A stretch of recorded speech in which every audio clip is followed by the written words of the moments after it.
Hi again guys, it's another GranTurismo 6 tuning video for you today. This time it was a requested car by Messy John, the Nomad Lamborghini Diablo GT1. So you want your racing soft tyres as always. As far as suspension, we've got the ride height on 60, front and rear. We've rounded off the spring rate to 15, 50 and 19. The dampers and anti-roll all on 4, camber on 1.5. and neutral toe as always, so it's not dragging its tyres. As far as the gearbox, I've got my auto setting as high as possible and a final drive of 3.7. For the diff, same as usual, low initial torque to reduce wheel spin, high acceleration and low braking. You want your stage 3 engine tune and obviously the high range turbo, and of course downforce as low as possible.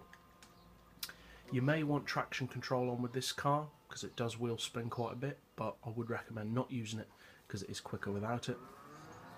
And yeah, so this is a pretty good car, the Diablo GT1. It's one of the first racing cars I bought on GT6. It's relatively cheap considering how quick it is.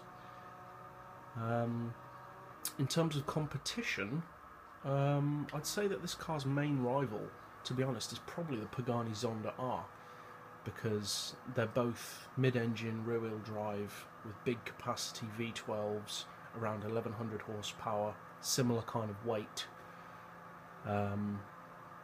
Yeah, so I'd say they're pretty evenly matched. In terms of top speed, they're fairly close as well. Similar kind of handling as well.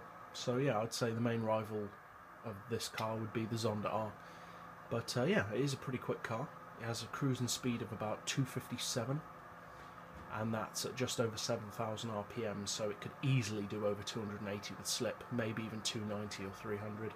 I'm not sure because I haven't actually raced it in a long time. But yeah, makes a good track car. If you're planning on using it as a track car, I would recommend reducing the power because it does wheel spin a lot coming out of corners. But for a top speed race car, it's one of the best GT class racing cars in the game for top speed. It's a very good car, great acceleration as well. So yeah, hopefully this tune setup helps you, and as always, thanks for watching.